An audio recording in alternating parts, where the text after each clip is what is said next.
Hi, today we got to hear the first track from the new Yes album, The Quest, due to be released on the 1st of October 2021. The track in question was called The Ice Bridge. Right, so let's cut to the chase. Is it any good? Yes, it most certainly is. But before I explain exactly why, I think it's important we go back and look at a little history.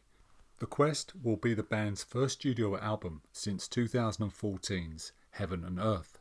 From what I remember, recording for the album took place from January to March 2014. Recording had to finish though before the 19th of March as the band's North American tour kicked off on that date. Steve Howe wanted more time to work on the arrangements of the songs. As he said, the best Yes albums were partly down to the group collaborating at this time.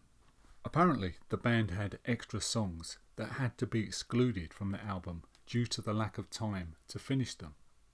I first saw Yes back in 1969, and from then to now you could probably invent a university course on the band's music, all the albums, the revolving door of members, the soap opera, the ups and downs. Perpetual change, as it were. But within all of that drama, they created some of the finest music you will ever hear.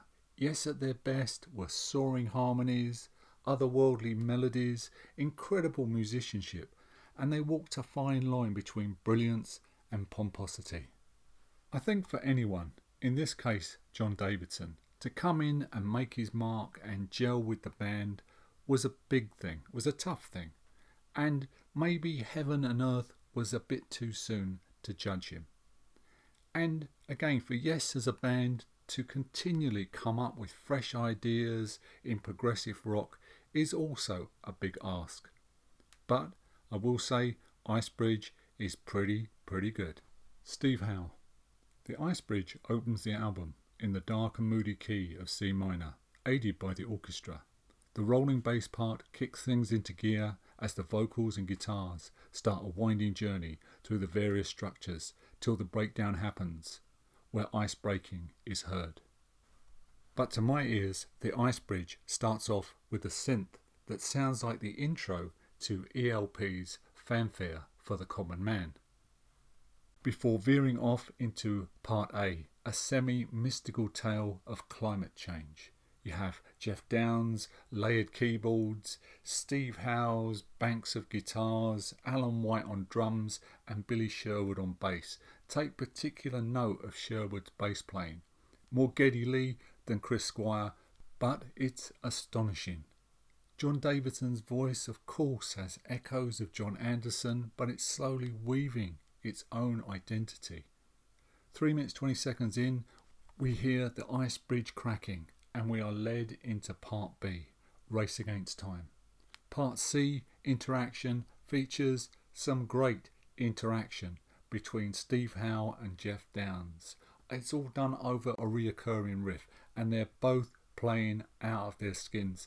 Steve Howe, in his early days with the band, sometimes I felt he was in danger of overcrowding his playing.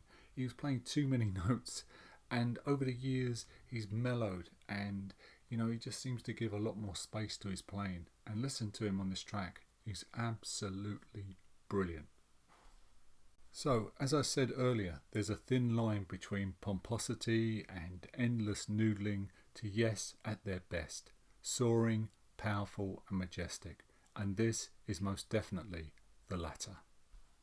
So, I'm definitely looking forward to The Quest. I think it's going to be an enjoyable and a satisfying album. So, thanks for listening. Please take care, stay safe, please subscribe to the channel, and I'll see you in the next video.